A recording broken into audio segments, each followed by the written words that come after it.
Hello, my dear students. How are you doing all? I hope everybody is doing very well. I am Pavitra Bak here to teach you biology. So, welcome to my channel, that is biologicsp.bug. So, in the previous session, we have already discussed about the first property of living organism, that is growth, and today we will discuss about the second property of living organism, that is reproduction. Okay, so before going to start the session, I would like to say you can join me on Telegram for PDF notes. Okay, you can join me on Telegram. Okay, Telegram में join कर सकते हो तुम लोग for PDF. Okay, PDF notes के लिए join कर सकते हो, and you can also join me on Facebook, Instagram and Facebook pages to see the NEET related biological photos and short videos, which links are in the description. And guys, please like, share and subscribe my channel, and don't forget to click on the notification button to get the updated videos. Thank you so much guys. So let's start the session. Okay, चलो start करते हैं बच्चों, session start करते हैं. Okay, so आज का जो पढ़ेंगे हम, that is reproduction. Second property एक है तुम्हारा reproduction. Now I have a question to all of you guys. Is reproduction a characteristics और एक डिफाइनिंग प्रॉपर्टी? क्या है? क्या ये कैरेक्टरिस्टिक है एक लिविंग ऑर्गेनिज्म की डिफाइनिंग प्रॉपर्टी है? मुझे बताओ. देखो, कैरेक्टरिस्टिक एंड डिफाइनिंग प्रॉपर्टी में बहुत सारा डिफरेंस है, मतलब बहुत बड़ा डिफरेंस है. ओके, कैरेक्टरिस्टिक मतलब क्या है? एक लिविंग ऑर्गेनिज्म जो करता है रिप्रोडक्शन, लिविंग ऑर्गेनिज्म करते हैं, तो ये कैरेक्टरिस्टिक है. बट माय क्वेश्चन इज, क्या रिप्रोडक्शन एक लिविंग ऑर्गेनिज्म को डिफाइन कर पाएगा? क्या रिप्रोडक्शन एक डिफाइनिंग प्रॉपर्टी है लिविंग ऑर्गेनिज्म का? तो है कि नहीं, इसके बारे में चलो पढ़ते हैं, आगे चल के समझ में आ जाएगा. So let's start. So let me tell you first what reproduction is. Okay, reproduction है क्या?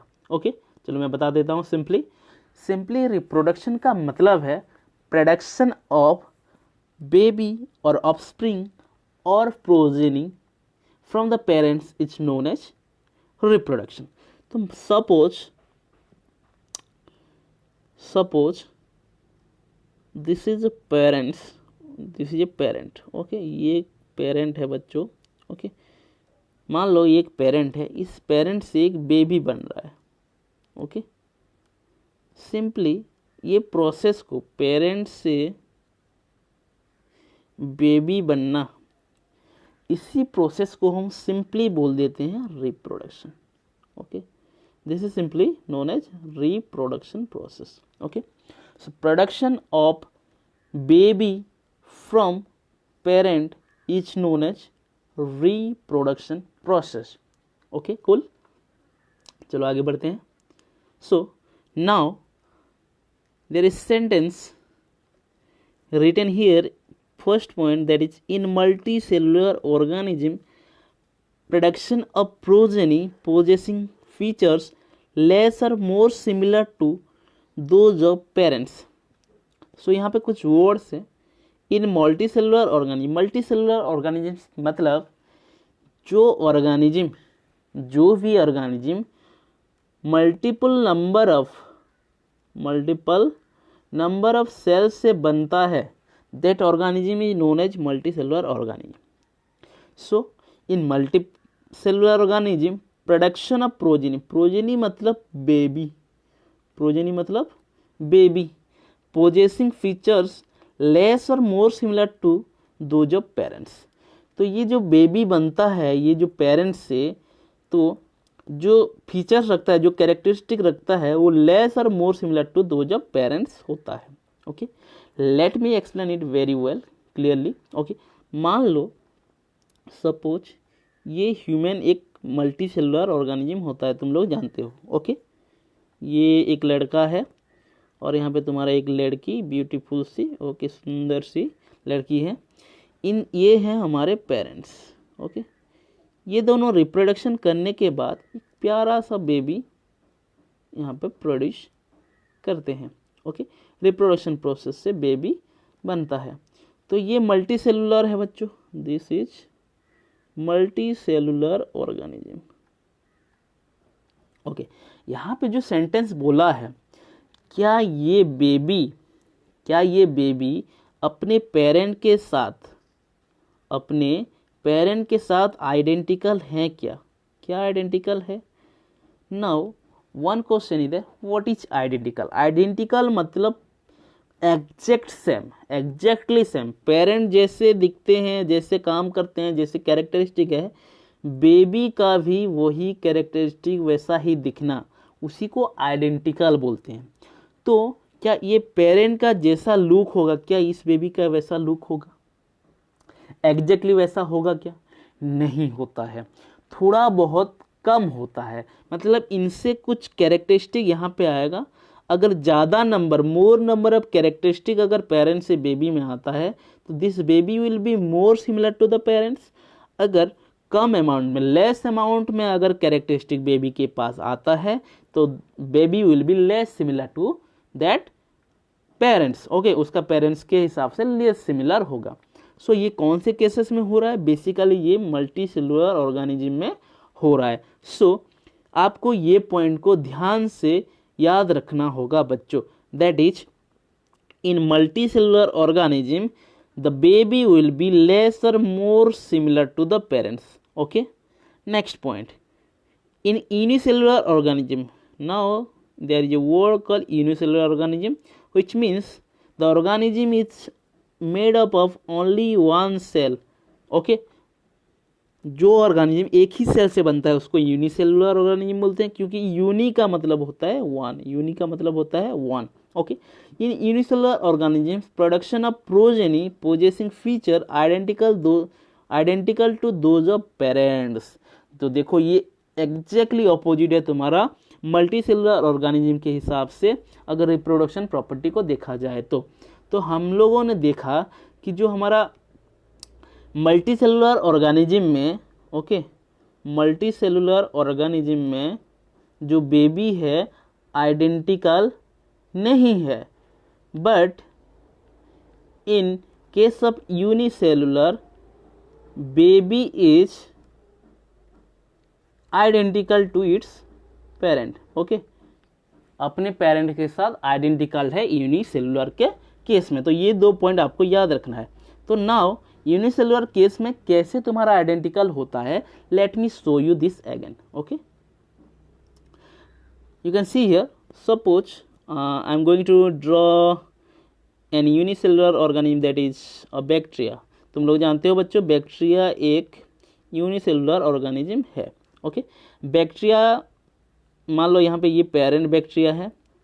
ओके, पेरेंट बैक्टीरिया है। तुम लोग ये भी जानते हो बैक्टीरिया जो रिप्रोडक्शन करता है कौन से प्रोसेस में करता है? Bacteria reproduce in the process of binary fission. एक प्रोसेस है उसको बोलते हैं फिजन, उसी प्रोसेस से ये रिप्रोडक्शन करता है। एक बैक्टीरिया से दो डॉटर सेल बनाता है, दो डॉटर सेल, एक मिनट, दो डॉटर सेल बनाता है यहाँ पे तुम्हारा बैक्टीरिया। ओके, सो ये जो डॉटर सेल हैं, ये जो बेबीज हैं, this babies are exactly identical to its parents. Parents के साथ बिल्कुल आइडेंटिकल होते हैं ये जो नया बेबीज है। तो यूनिसेलुलर में क्या हुआ, द रिप्रोडक्शन में जो बेबी, जो प्रोजेनी बने हैं, progeny are identical to its parents. Okay, so I hope आप लोगों को ये दोनों का दोनों पॉइंट समझ में आ गया होगा। ओके, चलो आगे चलते हैं। So now come to the types of reproduction. How many types of reproductions are there? Reproduction broadly divided into two types. One is your asexual reproduction, another one is your sexual reproduction. Okay, हम एक एक करके पढ़ाई करेंगे, asexual reproduction करेंगे, then sexual reproduction करेंगे. So let's start with that. Okay, now come to the first one, that is asexual reproduction. Asexual reproduction में हम पढ़ सकते हैं, asexual reproduction is a type of reproduction which does not involve the fusion of gametes. क्या बोला यहाँ पे? Fusion of gametes नहीं होगा एसेक्सुअल रिप्रोडक्शन में। सो ये बात इंपॉर्टेंट है, does not involve the fusion of gamete, but many people say that asexual reproduction means that is the involvement of single individual। बोलते हैं कि वन इंडिविजुअल, सिंगल इंडिविजुअल का इन्वॉल्वमेंट होता है तुम्हारा एसेक्सुअल रिप्रोडक्शन। बट बच्चों it is not always, हमेशा एक ही इंडिविजुअल होगा एसेक्सुअल रिप्रोडक्शन के लिए, वो गलत बात है। कभी कभी क्या होता है, सिंगल इंडिविजुअल से तुम्हारा सेक्सुअल रिप्रोडक्शन भी होता है, एक ही ऑर्गेनिज्म तुम्हारा सेक्सुअल रिप्रोडक्शन कर सकता है। ओके, सेक्सुअल रिप्रोडक्शन कर सकता है। That means it is wrong, that it is a misconception that sexual reproduction means it is the involvement of single parents, it is wrong statement.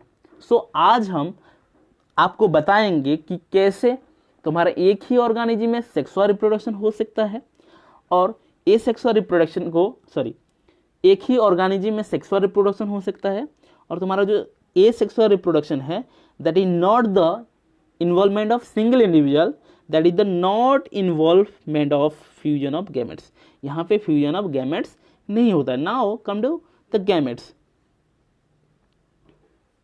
Late me tell you how what is the gametes. Gamete means, gamete का मतलब क्या है। Okay, gamete बच्चों दो तरह का होता है, एक तो हो गया मेल गैमेट। ओके, इसके बारे में आगे और भी बहुत चर्चे करेंगे इसके बारे में।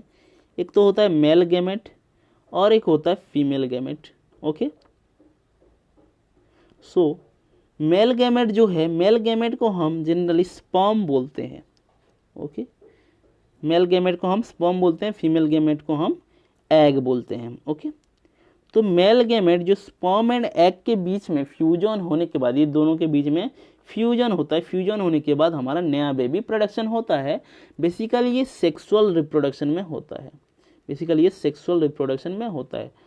जिस प्रोसेस में ये दोनों जो तुम्हारा गैमेट्स हैं, इन दोनों का इन्वॉल्वमेंट अगर नहीं हो रहा है, उसी को हम बोलेंगे एसेक्सुअल रिप्रोडक्शन। तो चलो आगे बढ़ते हैं, एसेक्सुअल रिप्रोडक्शन क्या है। आई होप समझ में आ गया है तुम लोग को। चलो, now come to the types of asexual reproduction.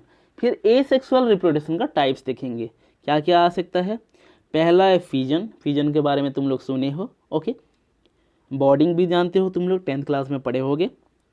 Sporulation, fragmentation, regeneration, vegetative propagation, ये 6 टाइप्स का एसेक्सुअल रिप्रोडक्शन आज करेंगे। So first one is your fission. Fission है क्या बच्चों? फिजन जनरली एक ऑर्गेनिज्म होगा, this organism will be splitted into 2 part और more than 2 part. Okay, more than 2 part. अगर 2 पार्ट में डिवाइड हो रहा है एक ऑर्गेनिज्म तो उसको बोलेंगे binary fission. Okay, binary fission. अगर एक ही ऑर्गेनिज्म मल्टीपल पार्ट में डिवाइड होके उसी से नया ऑर्गेनिज्म बना रहा है, उसको बोलेंगे हम मल्टीपल फिजन। तो उसको देख लेते हैं अच्छे से क्या है ये। Okay, now come to the fission. Fission का टाइप्स है 2 अभी बताया, एक है बाइनरी फिजन, दूसरा है तुम्हारा मल्टीपल फिजन। ये देखो बच्चों, ये जो है तुम्हारा एक वाई है, डबल वाई नहीं है, बाइनरी फिजन। बाइनरी फिजन से 2 इंडिविजुअल बनते हैं, 2 ऑर्गेनिज्म, और मल्टीपल फिजन से मोर देन 2 ऑर्गेनिज्म बनते हैं। ओके, बाइनरी फिजन में 2 ऑर्गेनिज्म बनते हैं, मल्टीपल फिजन में मोर देन 2 ऑर्गेनिज्म बनते हैं। तो चलो आगे बढ़ते हैं। Now first one is your binary fission. Binary fission में होता क्या? बाइनरी फिजन का फिर टाइप्स है बच्चों। देखो, बाइनरी फिजन का पहला टाइप्स है irregular binary fission, that is example है amoeba. Second one is your transfer binary fission, that is उसका एग्जांपल है paramecium. Third one is your longitudinal binary fission, उसका एग्जांपल है euglena. Fourth one is your oblique binary fission, उसका example है ceratium. Okay, ये सब कैसे होता है, क्या होता है, मैं एक एक करके तुम लोग को अभी समझाऊंगा डिटेली।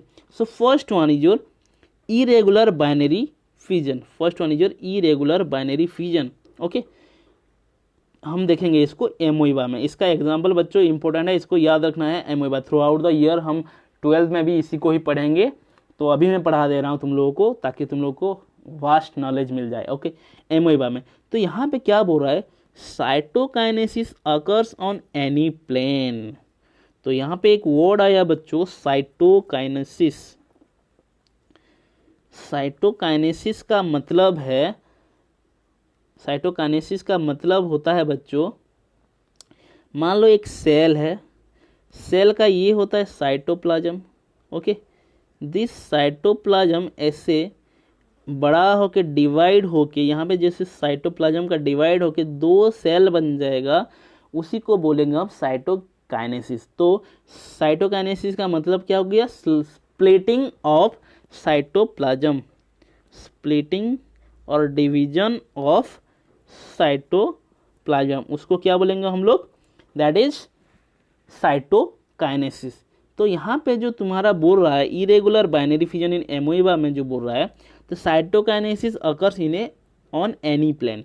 ऑन एनी प्लेन का मतलब क्या है, मान लो ये तुम्हारा एक सेल है, सेल का कोई भी डायरेक्शन से, मान लो ऐसे तुम्हारा स्प्लिट हो सकता है साइटोप्लाज्म, ऐसे डिवाइड हो सकता है, इधर से डिवाइड हो सकता है, इधर से डिवाइड, कोई भी एंगल से, कोई भी प्लेन, कोई भी सरफेस से अगर तुम्हारा साइटोकाइनेसिस हो रहा है तो उसको बोलेंगे हम irregular binary fission. Okay, irregular, कोई रेगुलर फिजन नहीं हो रहा है।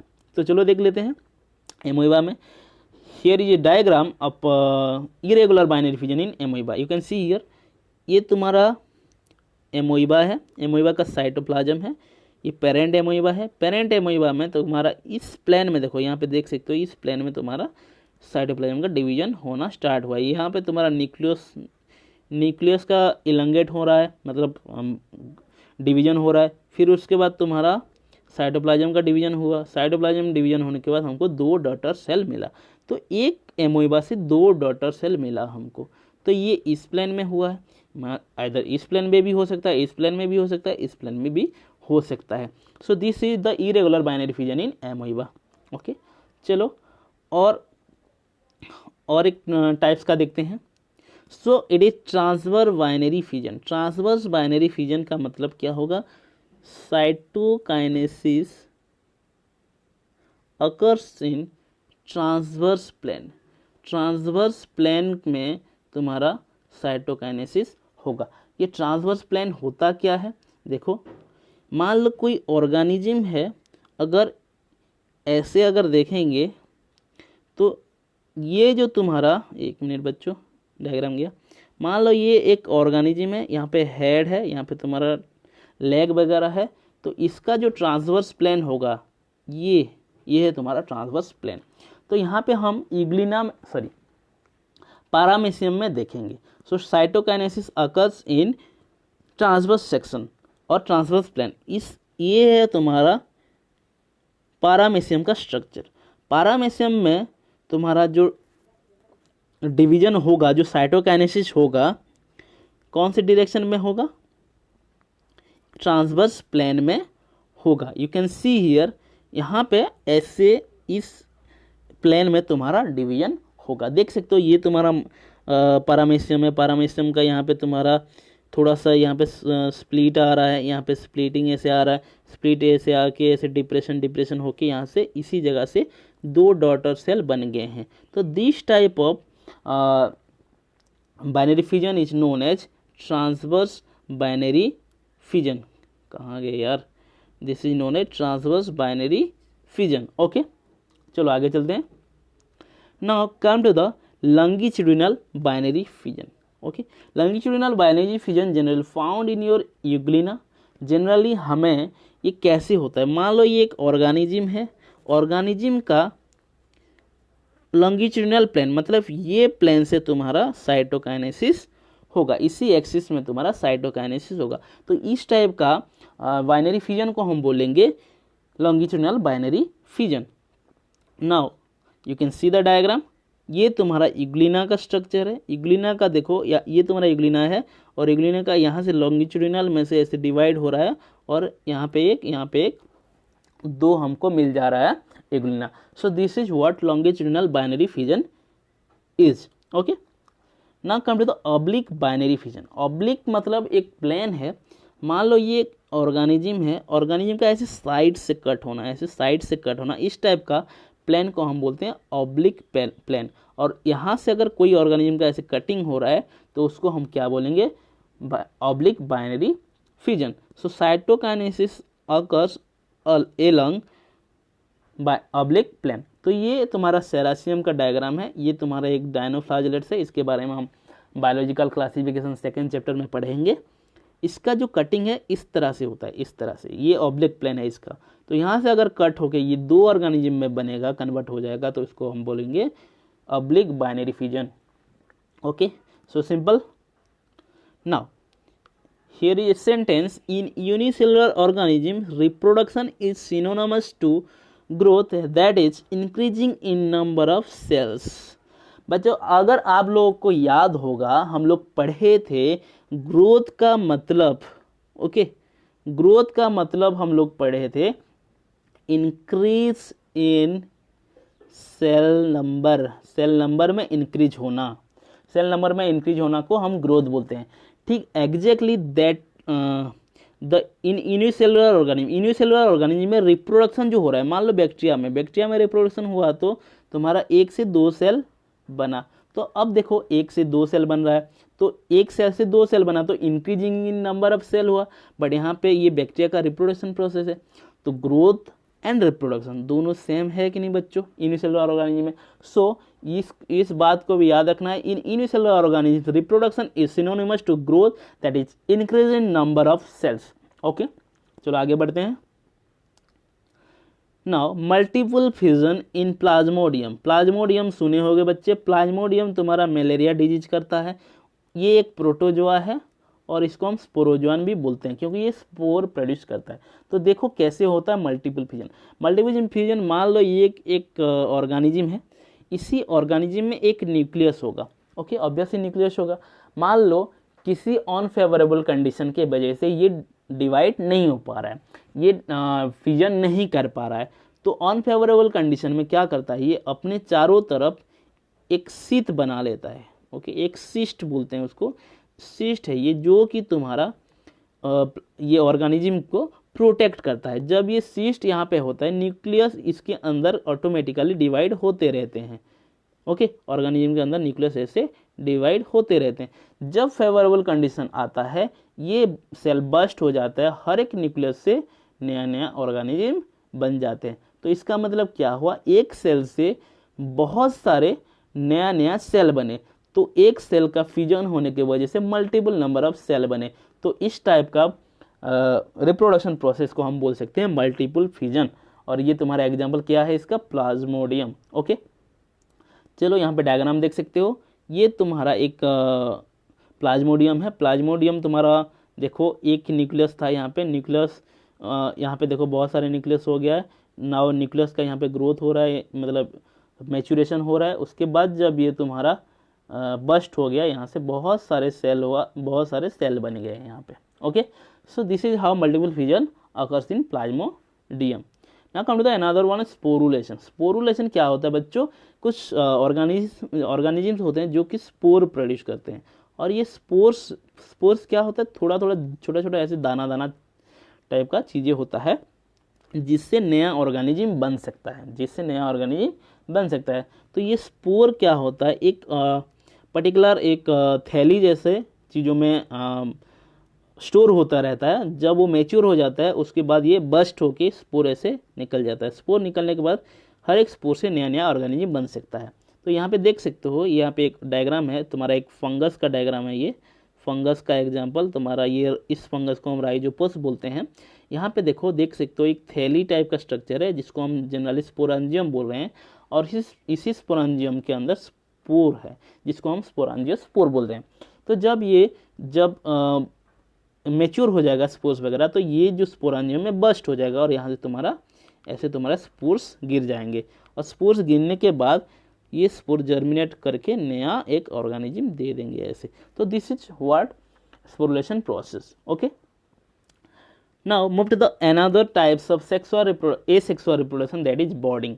बर्डिंग क्या होता है बच्चों, बहुत ही सिंपल है बर्डिंग। देखो, बर्डिंग में हम जनरली क्या देखते हैं, मान लो एक ऑर्गेनिज्म है, ये जब ऑर्गेनिज्म ऐसे ग्रो होता है, इसमें थोड़ा सा आउटग्रोथ होता है, जिसको हम बर्ड बोलते हैं, जिसको हम बर्ड बोलते हैं। और इसी बर्ड से अगर नया ऑर्गेनिज्म बन जाता है, मान लो ऐसे पूरा मेच्योर होकर नया एक ऑर्गेनिज्म, न्यू ऑर्गेनिज्म बन जाता है, तो इसको, इस प्रोसेस को हम बोलेंगे बर्डिंग। एक से दो बन गया, कौन से प्रोसेस से? आउटग्रोथ हुआ, बॉर्डिंग, बर्ड हुआ, उसी बर्ड से नया ऑर्गेनिज्म बना। इस टाइप का रिप्रोडक्शन को, एसेक्सुअल रिप्रोडक्शन को हम बोलेंगे बॉर्डिंग बोलेंगे। तो देख सकते हो यहाँ पे ये तुम्हारा स्पॉन्ज है, स्पॉन्जेस। ओके, स्पॉन्ज में देखो यहाँ पे छोटा सा आउटग्रोथ हुआ है। ये आउटग्रोथ जो है अभी देखो ग्रोथ हो रहा है।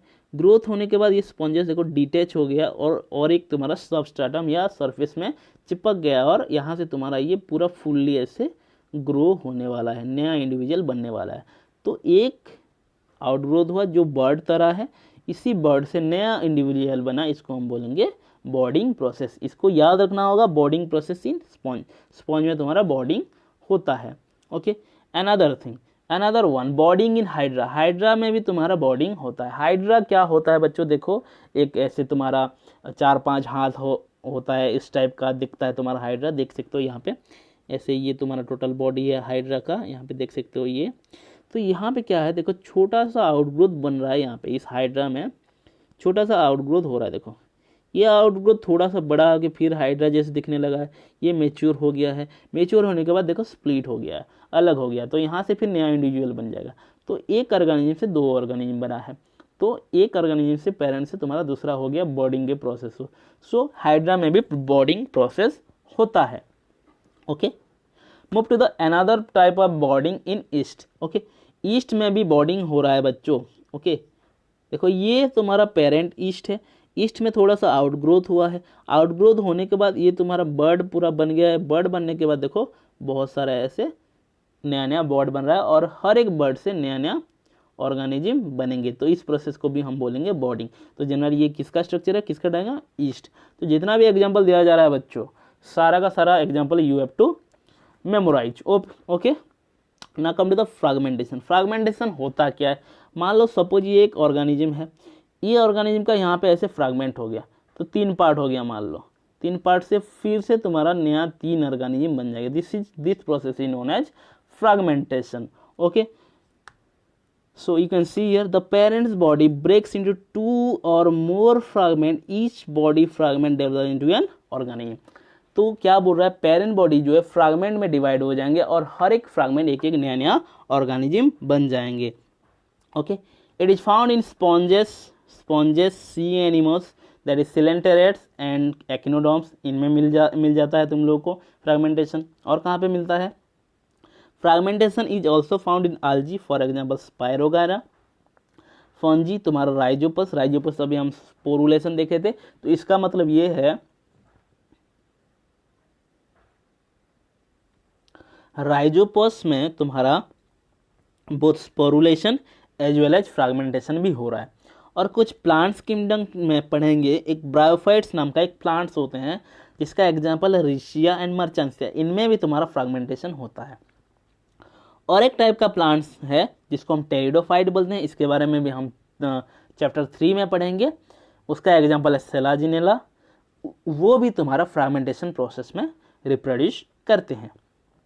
और तुम्हारा यहाँ पे तुम्हारा फर्स्ट चैप्टर में कुछ एग्जांपल दिया है, कहाँ कहाँ पे फंगी फ्रैगमेंटेशन होता है। एक तो फंगी में होता है, फिलामेंटस आल्जी में होता है, जिसका एग्जांपल हमने स्पायरोगायरा दिया है, और प्रोटोनेमा मसेस। मसेस एक प्लांट किंगडम में आता है, उनका एक प्री फॉर्म होता है, उसी में तुम्हारा फ्रैगमेंटेशन होता है, जिसके बारे में हम थर्ड चैप्टर में डिटेली पढ़ेंगे। अभी तुम लोगों को बस एग्जांपल याद रखना है बच्चों।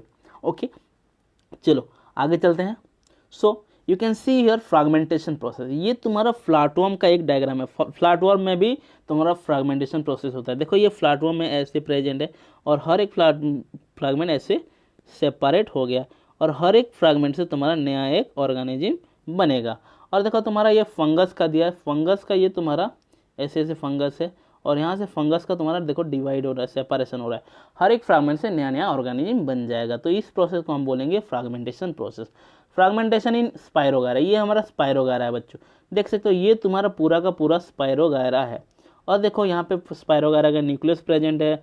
ओके, तो ये तुम्हारा स्पाइरो वगैरह देखो सकते हो, यहाँ पे तुम्हारा स्प्लिट हुआ है, ऐसे स्प्लिट हो रहा है, और हर एक स्प्लिट से तुम्हारा नया नया ऑर्गेनिज्म बनेगा। So this type of fragment reproduction process को हम फ्रैगमेंटेशन प्रोसेस कर रहे हैं बोलते हैं, और this is occurs in spiro वगैरह हियर। ओके, अब देखो नया पार्ट है, नया रिप्रोडक्शन है, दैट इज रीजेनरेशन। रीजेनरेशन का मतलब क्या है बच्चों, मैं समझा देता हूँ तुम लोग को। फ्रैगमेंटेशन एंड रीजेनरेशन में बच्चे बहुत कंफ्यूज होते हैं। मान लो ये एक ऑर्गेनिज्म है, मान लो ये एक ऑर्गेनिज्म है, ओके, सपोज इस ये यहाँ पे कोई इंजुरी या स्प्लिट होके यहाँ पे कट गया, ये पार्ट ऐसे चला गया, दो पार्ट बन गए यहाँ पे। एक मिनट में बनाता हूँ, एक मिनट, जस्ट वेट। मान लो ये स्प्लिट होके दो पार्ट बन गए, मान लो ये एक पार्ट बन गया और इधर एक पार्ट बन गया, तो ये दो अलग अलग पार्ट बने हैं। तो रीजेनरेशन का मतलब क्या है, ये जो दोनों पार्ट है, इस पार्ट का कौन सा पार्ट लॉस्ट हुआ, ये पास, तो ये पार्ट ओनली जो लॉस्ट पार्ट है उसी को रीजेनरेट करेगा, और ये तुम्हारा क्या करेगा, जो पार्ट लॉस्ट हुआ है उसी को रीजेनरेट करेगा। तो रीजेनरेटेड पार्ट क्या क्या हुए, इसमें रीजेनरेटेड पार्ट हुआ ये, और इस ऑर्गेनिज्म में रीजेनरेटेड पार्ट हुआ ये।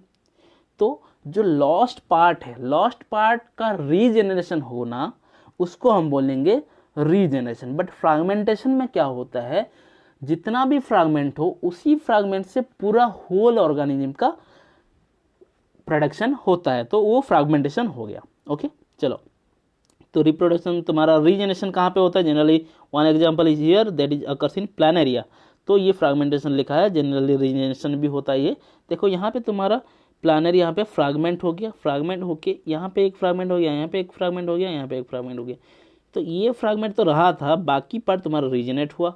यहाँ पे ये मिडिल पार्ट से तुम्हारा बाकी पार्ट रीजनेट हुआ है, और यहाँ पे टेल पार्ट से तुम्हारा पूरा टोटल पार्ट रीजनेट हुआ है। तो this is one type of regeneration in occurs in Planaria. Okay, now come to the vegetative propagation. Vegetative propagation क्या होता है, वेजिटेटिव मतलब प्लांट। ओके, प्लांट में एसेक्सुअल रिप्रोडक्शन को हम बोलेंगे वेजिटेटिव प्रोपागेशन। ओके, प्लांट में जो एसेक्सुअल रिप्रोडक्शन होगा that is known as vegetative propagation. Okay, कैसे होता है ये तुम्हारा, मान लो ये एक प्लांट है, ओके, मान लो ये एक प्लांट है, इस प्लांट का कोई लीफ या कोई स्टेम या कोई रूट पार्ट लाकर अगर हम काट के यहाँ पे अगर प्लांट कर देंगे तो यहाँ से तुम्हारा नया प्लांट बन जाता है। तो ये one type of vegetative propagation है, ऐसे भी हो सकता है। Okay, now come to the sexual reproduction. Okay, so now you are in the important topic, that is sexual reproduction. Sexual reproduction क्या होता है बच्चों?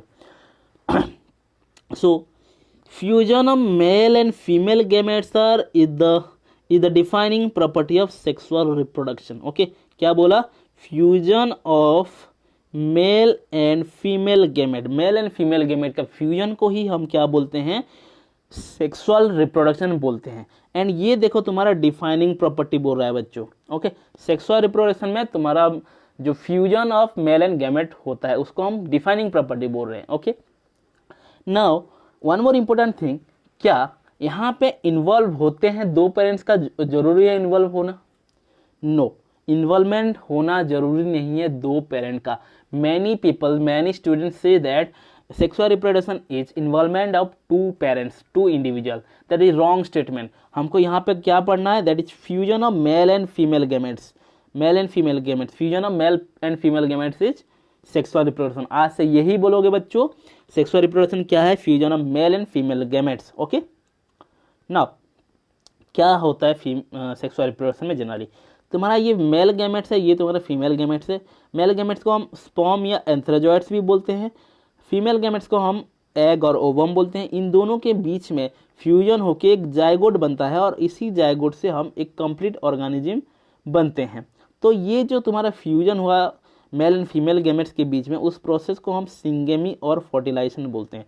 सो the process in which zygote is form from the fusion of male gametes and female gametes is known as syngamy और fertilization. इसको याद रखना है तुम लोगों को। Now does both parents require for sexual reproduction, क्या तुम लोगों को बोथ पेरेंट्स मतलब male as well as female ये दोनों का जरूरत है क्या सेक्सुअल रिप्रोडक्शन के लिए? आंसर इज नॉट ऑलवेज, हमेशा दोनों का दोनों नहीं चाहिए होता है सेक्सुअल रिप्रोडक्शन के लिए। फॉर एग्जाम्पल यहाँ पे देख सकते हो, in tapeworm sexual reproduction occurs in single parents. तो कैसे होता है वहाँ पे मैं बताता हूँ तुम लोगों को। Okay, so do you know tapeworm? Tapeworm जानते हो क्या बच्चों? टेपवर्म बच्चों कुछ इस तरह सा दिखता है, ठीक है। टेपवर्म कुछ इस तरह सा दिखता है, ओके, एक वर्म जैसा ही दिखता है, ओके। टेपवर्म के ऐसे सेगमेंटेड पार्ट होते हैं, यू कैन सी हियर, ऐसे सेगमेंटेड पार्ट होते हैं। इसी सेगमेंटेड पार्ट के अंदर सेक्स ऑर्गन होते हैं बच्चों। एक तुम्हारा मेल सेक्स ऑर्गन होता है, ओके, मेल सेक्स ऑर्गन, और तुम्हारा एक है तुम्हारा फीमेल सेक्स ऑर्गन। तो एक ही सेगमेंट, हर एक सेगमेंट में ऐसे होते हैं, हर एक सेगमेंट में तुम्हारा male sex organ female sex organ होते हैं यहाँ पे। और देखो यहाँ पे जो male and female sex organ है, इन दोनों के बीच में जो गैमेट्स प्रोड्यूस होंगे, फर्टिलाइजेशन फ्यूजन हो जाएगा। तो एक ही सिंगल पेरेंट्स में तुम्हारा फर्टिलाइजेशन हो रहा है। तो तुम्हारा ये जो स्टेटमेंट होता है कि the involvement the sexual reproduction require the involvement of two parents, that is wrong one. तो does both parents require sexual reproduction always, that is wrong one, that is not always, answer is not always. तो ये इसका example क्या है? Tapeworm. Tapeworm में जो sexual reproduction होता है that is occurs only in single parent, एक ही पेरेंट में तुम्हारा सेक्सुअल रिप्रोडक्शन हो जाता है। ओके, चलो आगे बढ़ते हैं। Does every living organism reproduce? Okay, here is a sentence, does every living organism reproduce? क्या सारा का सारा लिविंग ऑर्गेनिज्म, दुनिया में जितने भी लिविंग ऑर्गेनिज्म है सारा का सारा रिप्रोड्यूस करते हैं क्या? Answer is big no. Okay, answer is big no.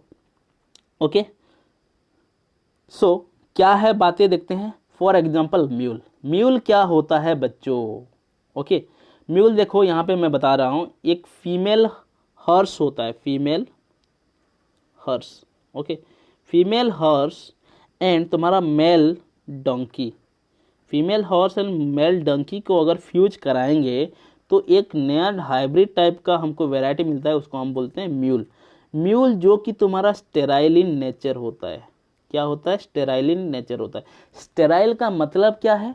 Sterile जो कि गैमेट प्रोड्यूस नहीं कर पाता, गैमेट प्रोड्यूस नहीं कर पाता। गैमेट अगर प्रोड्यूस नहीं कर पाएगा तो क्या रिप्रोडक्शन कर पाएगा? नेवर, रिप्रोडक्शन भी नहीं कर पाएगा। तो समझ में आ गया ना? देखो, अब देखो, ये तो तुम्हारा म्यूल जो है लिविंग है बट रिप्रोडक्शन नहीं कर पा रहा है कि नहीं? लिविंग है बट रिप्रोडक्शन नहीं कर पा रहा है, इसका क्या मतलब हो गया? So every living organism can not produce. Okay, तो हमको ये पता चला कि एवरी लिविंग ऑर्गेनिज्म रिप्रोडक्शन नहीं कर पाता, उसका आंसर है no. Another one is worker honey bee. बच्चों, वर्कर हनी बी भी कभी भी रिप्रोडक्शन नहीं करता। मैं इसके बताता हूं तुम लोगों को। देखो, ये हमारा क्वीन है बच्चों, queen honey bee. Okay, queen जब एग देता है, क्वीन जब एग देता है, अंडा जब देता है, इसी अंडे से ये अंडा बिना फर्टिलाइज होके मेल ऑफस्प्रिंग बन जाता है। कभी कभी अगर मान लो क्वीन के साथ फर्टिलाइज होगा तो फीमेल ऑफस्प्रिंग बनता है। ये फीमेल ऑफस्प्रिंग अगर रिप्रोडक्शन कर पाएगा तो इसको हम क्वीन बोलेंगे, अगर रिप्रोडक्शन नहीं कर पाएगा तो इसको हम बोलेंगे वर्कर बी। ओके, तो वर्कर बी भी बच्चों स्टेराइल इन नेचर होते हैं। वर्कर बी क्या होते हैं? स्टेराइल इन नेचर होते हैं।